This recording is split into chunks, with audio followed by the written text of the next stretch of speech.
झाली आणि भोलेनाथ निघून जातात। आता परमात्मा गोकुळामध्ये हळूहळू वाढत आहेत। परमात्मा आता रांगू लागले। रांगत रांगत परमात्मा आता चालण्याचा प्रयत्न करू लागले। मध्येच उठतात, एक पाऊल चालतात, मध्येच पडतात आणि चालत असताना देवाच्या पायामध्ये पैंजण आहेत। ते पैंजण आवाज करतात। त्या पैंजणाचा आवाज कसा येतो आपण एका गवळणीत ऐकू। छुम झनन नन छुम झनन नन छुम झनक झनक झनन छुम झनन नन छुम झनन नन छुम झनक झनक झनन कृष्णाच्या देवाच्या पायी वाजती पैंजण कृष्णाच्या बाळाच्या पायी वाजती पैंजण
गोपाल कृष्ण भगवान की जय।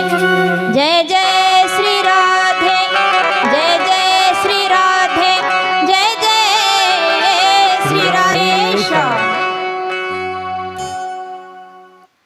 श्रीमन महर्षी शुकाचार्य सम्राट परीक्षिती राजाला भगवंताच्या बाललीला सांगत आहेत।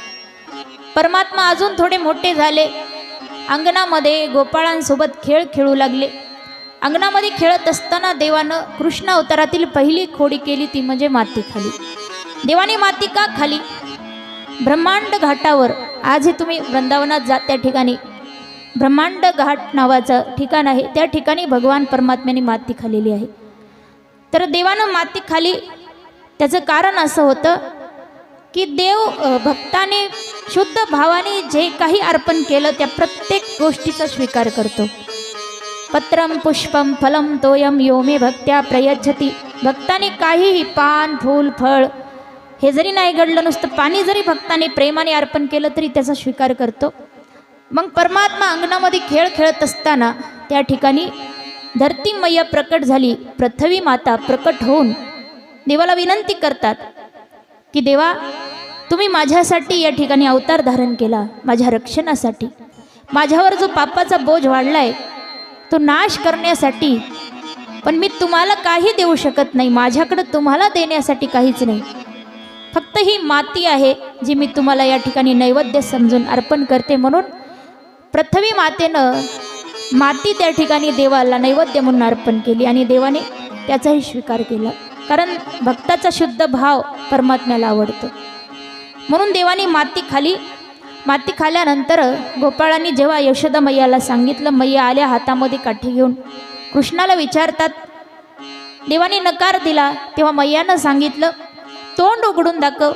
तेव्हा भगवंताने जसं तोंड उघडलं, भगवंताच्या मुखामध्ये मैयाला ब्रह्मांडाचं दर्शन घडलं. पण नंतर देवाने सगळं विसरून टाकलं. नंतर मैयाला काही आठवलं नाही.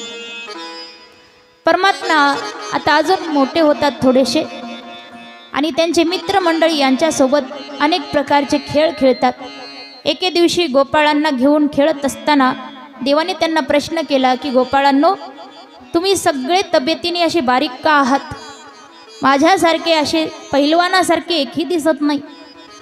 असं वाटते किती दिवसाचे उपवासी आहात, तुम्हाला खायला मिळत नाही का चांगलं?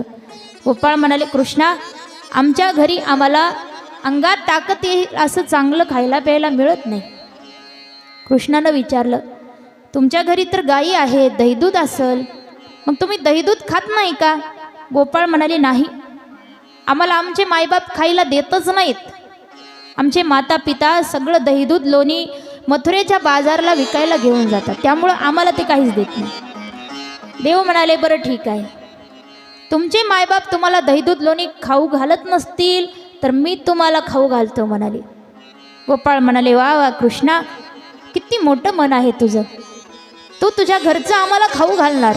देव म्हणाले, अजिबात नाही, मी माझ्या घरचं तुम्हाला खाऊ घालणार नाही, तुमच्याच घरचं तुम्हाला खाऊ घालणार. गोपाळ म्हणाले, कृष्णा, पण आमच्या घरचे आम्हालाच देत नाही तर तुला कसे देतील? देव म्हणाले, त्यांना मागायचं नाही, चोरून खायचं म्हणाले. गोपाळ म्हणाले, कृष्णा, पण आम्ही कधीच चोरी केली नाही, चोरी कशी करतात हे आम्हाला जन्माला आलं तसं ठाऊक नाही, आमच्या मायबापांनाही आम्हाला कधी चोरी करायला शिकवलं नाही. देव म्हणाले, चोरी करायला तुम्हाला मी शिकवतो म्हणाले, तुम्ही फक्त माझ्यासोबत राहा, मी जसं सांगल तसं ऐका आणि माझ्यासोबत राहा, पहा तुम्हाला मी पोटभर खाऊ घालतो. गोपाळ म्हणाले, ठीक आहे कृष्णा, मग चोरी करण्यासाठी काय काय करावं लागेल, कुठली कुठली तयारी करावं लागेल? देवानं सांगितलं, लिस्ट घ्या, चोरीसाठी आपल्याला काही साहित्य सोबत घ्यावं लागेल, लिस्ट करा म्हणाले. मग एक गोपाळानं पेन घेतलाय, कागदावर लिहायला लागला. सांग कृष्णा, काय काय साहित्य लागेल? देवानं सांगितलं, प्रथमतः काठी घ्या, गाळलेली माती घ्या आणि काटे घ्या म्हणून सांगितलं, बारीक बारीक खडे घ्या म्हणून सांगितलं. गोपाळाने ऐकून घेतलं. एक गोपाळ म्हणाला, कृष्णा, अरे चोरी करायला जाताना असं साहित्य असतं का? मी तर ऐकलं की चोरी करायला जाताना बंदूक पाहिजे, तलवार पाहिजे, हे असलं कसलं साहित्य? देवानं सांगितलं, आपल्याला माणसं मारायला जायचं नाही तर आपल्याला फक्त चोरी करायची, ते बी दह्या दूध लोण्याची. बाकी आपल्याला काही पैसा चोरायचा नाही, दागदागिने चोरायचे नाही, त्यामुळं आपल्याला हेच साहित्य बरं आहे. गोपाळ म्हणाले, पण या साहित्याचा उपयोग काय करायचा? देवानं सांगितलं, या साहित्याचा उपयोग असा करायचा, समजा आपण एखाद्या घरी गेलो आणि त्या घरामध्ये अंधार असेल, कारण चोरी करायची म्हटलं तर रात्रीचंच करावं लागेल ना, रात्रीच्या अंधारात. मग अंधारामध्ये आपल्याला माठ कुठं आहे, माठ कुठं ठेवला, कुठल्या कोपऱ्यात ठेवला हे कळणार नाही, त्यासाठी बारीक बारीक खडे घ्यायचे आणि ते खडे चारही कोणामध्ये फेकून मारायचे. ज्या कोणामध्ये माठ ठेवलाय ना त्या माठावर खडा बसला, माठाचा आवाज येईल आणि आपल्याला कळेल, यासाठी खडे घ्या. गोपाळ म्हणाले, काठी कशासाठी? देवानं सांगितलं, काही काही ठिकाणी उंच अशा शिंक्यावर माठ ठेवलेले असतात, मग आपले लहान लेकरांचे हात काय तिथपर्यंत पोहोचत नाहीत, त्यासाठी काठी घ्यायची. काठीने माठ फोडायचे आणि मग दही दूध लोणी खायचं. एक गोपाळ म्हणाला, कृष्णा मग माती कशासाठी? देवानं सांगितलं, चोरी करत असताना एखादी गवळण जागी झाली आणि आपल्याला पकडायला आली तर तिच्या डोळ्यात माती टाकायची आणि पळून जायचं. तो गोपाळ म्हणाला, कृष्णा पण ती चष्मा घालून आली तर मग कसं करायचं? देव म्हणाले, तिनं चष्मा घातलेला असेल तर आपण दारामध्ये काटे टाकून ठेवायचे. काटे जे सराटे सोबत आणले ते काटे दारात टाकायचे, तिच्या पायामध्ये काटे मोडले की ती काटे काढीत बसल आणि आपण पळून जायचं. गोपाळ म्हणाला, कृष्णा पण ती चप्पल घालून आली तर मग काय करायचं? देव म्हणाले, असं कर, तू काय आमच्याबरोबर येऊच नको. जर तू आता एवढा प्रश्न विचारतो, तिथं गेल्यावर असाच विचारायला लागला तर चोरी कशी करायची? तो म्हणाला, कृष्णा मला माफ कर, मी आता काही विचारत नाही. आणि देव म्हणाले, आपण सर्वांनी चोरी करायला जायचं. आणि पहिली चोरी करायला गेले